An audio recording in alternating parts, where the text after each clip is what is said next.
Ein ungeahnter Reichtum der Farbempfindung erschließt sich uns, wenn wir uns eine Zeit lang ganz gefühlsmäßig mit einer Farbe beschäftigen. Sie in allen ihren hellen und tiefen Tönen auf uns wirken lassen und beobachten, wie sie sich verändert, wenn sie in Beziehung zu anderen Farben gesetzt wird.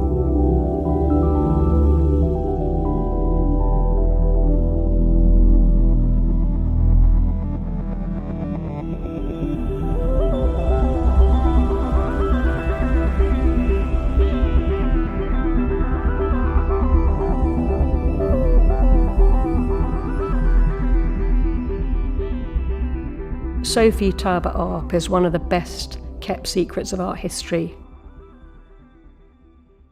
She was an extraordinary individual in the early 20th century, working across painting, jewellery, design, furniture, effectively sort of blending art and life in a very democratic way. And I think her significance has only been revealed in recent years.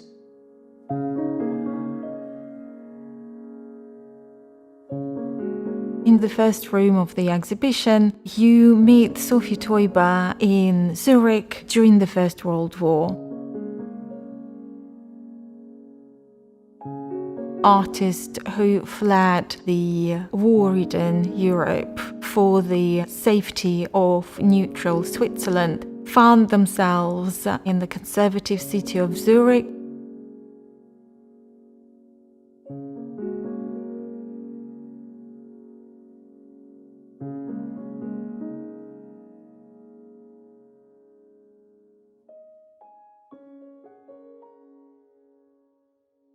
Sophie Taeuber found a great fertile ground at the archaic, radical, absurdist Dada movement.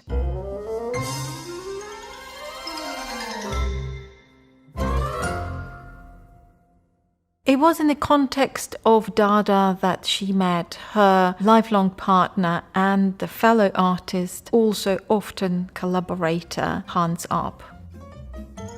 She performs in these really infamous parties that the Dadaists threw.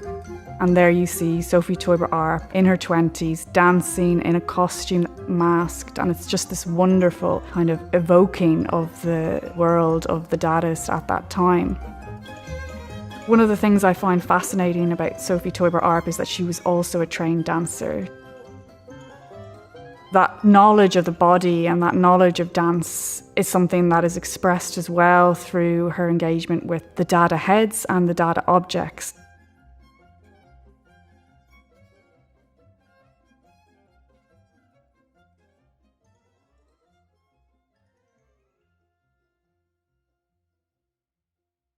Dada objects could be displayed in the museum settings as sculptures, but also could be used as practical objects.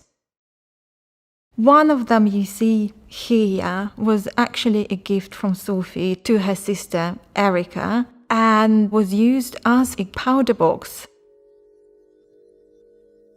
Sophie Taeuber-Arp managed to bring new value to vernacular and traditional, challenging the boundaries which separated so-called applied art from the fine arts such as painting or sculpture.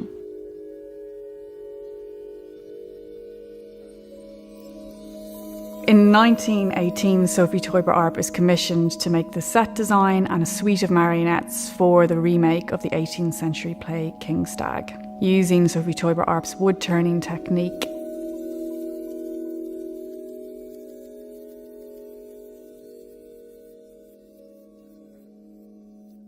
They really come to be icons of the Dadaist movement, one in particular, the Guard, which has these kind of many flailing arms holding swords.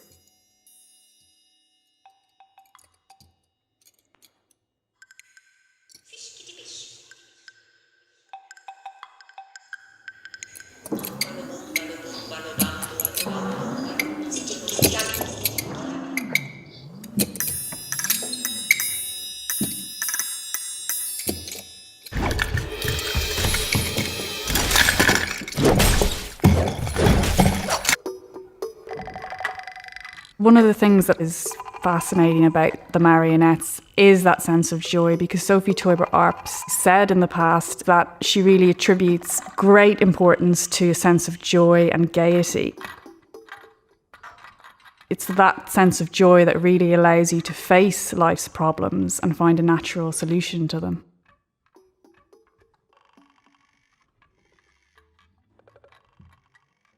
The marvellous thing about this show is it's very rich in textile. They are worked in cross-stitch, in fine wool threads, onto an open weave linen canvas, and then mounted as though they were pictures.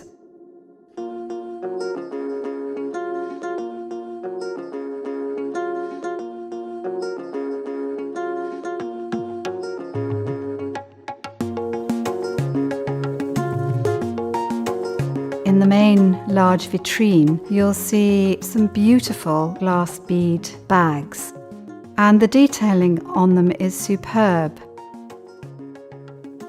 They're made with a beadwork technique where you create a lattice of threads onto which the beads are threaded. It's not an easy thing to do.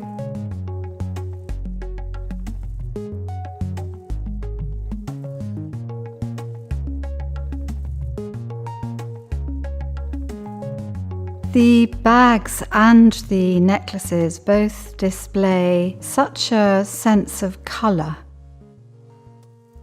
This vivid sense of colour runs as a theme throughout Sophie Taeuber-Arp's work.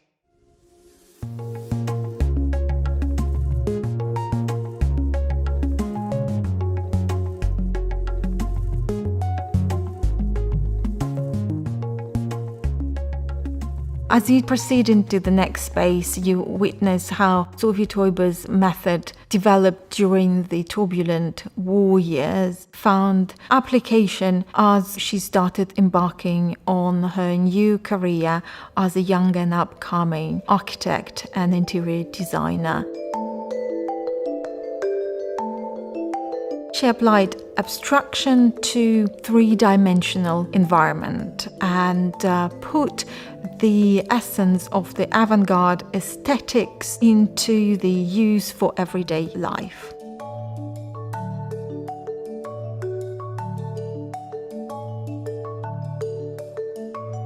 She was approached by a philanthropist, Andrea Horn, who asked her to decorate her house, and that included wonderful commissions for stained glass.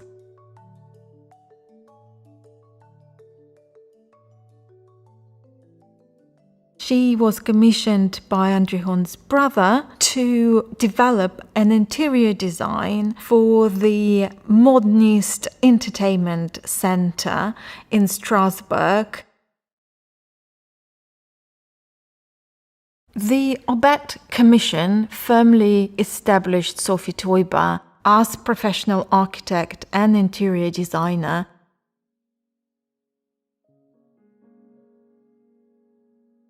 Her practice and her work opened the doors to generations of other female architects who embarked on the same journey after her.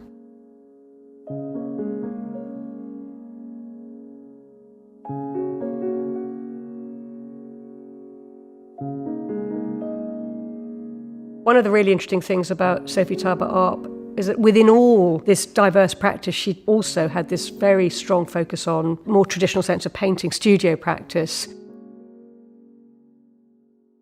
What I really love about these paintings is that where you could see the importation and then exploration of myriad different notes and bits of style that you've seen emerging in her design practices. It's a real coming together, but presented as very powerful, very innovative paintings. I just see the next decade here. I think she was powerfully influential on the next generation.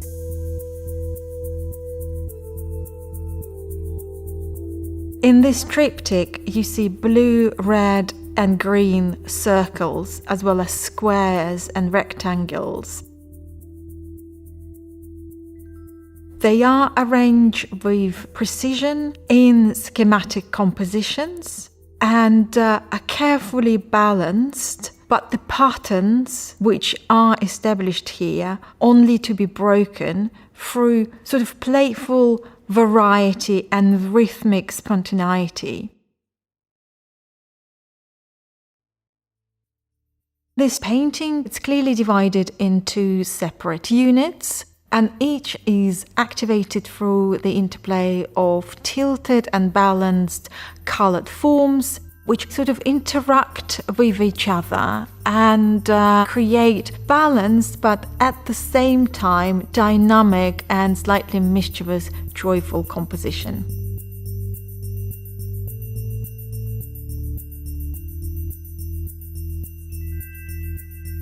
As you stand by her animated circular picture of 1934, looking into the next room, you'll see another artwork with the round elements. As you walk towards it, it appears to be a painting charged with a certain dynamic potential. And that makes you move around, and as you do, you'll grasp the three-dimensional qualities of the work, which is in fact a relief. From above, the reliefs that Sophie Taeuber-Arp makes look like playing boards, chessboards, but also city plans. And I find that really interesting because Sophie Taeuber-Arp was an artist who was working very frequently with plans, architectural designs. So there's this fascinating melding of all the different modes within which Sophie Taeuber-Arp was working.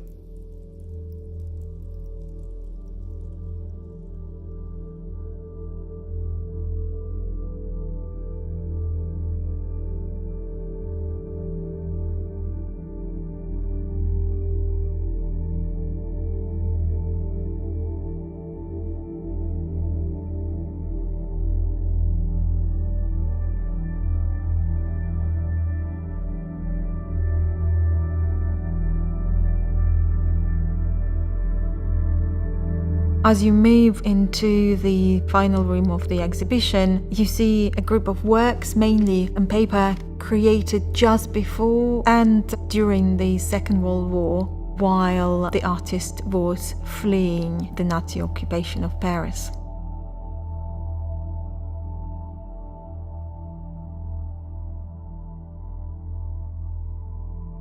Judging by her correspondence, Sophie Taeuber-Arp continued to work, producing beautiful animated line drawings she called endless.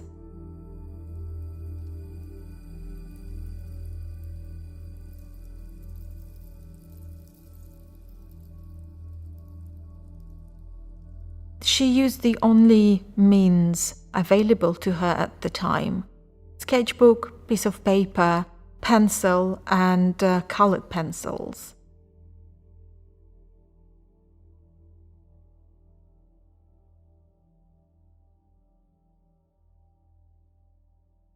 She also continued working with her husband Hans Arp. In the vitrine here you see the published interactive book Poems Without First Names, which appeared during the war. She translates the rhythmic qualities of poem into the dynamic line drawings and responds to the structure of the poetic language in her lithographs.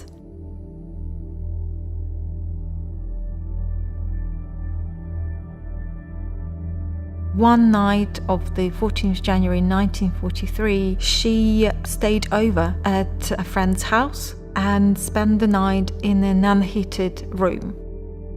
She put a space heater on and she would never wake up because the heater was broken.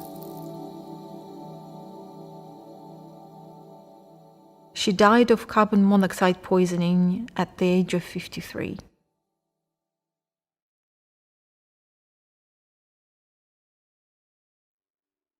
Her last works are testament to absolutely prodigious career of a polymath artist whose life and work were suddenly interrupted by tragic accident.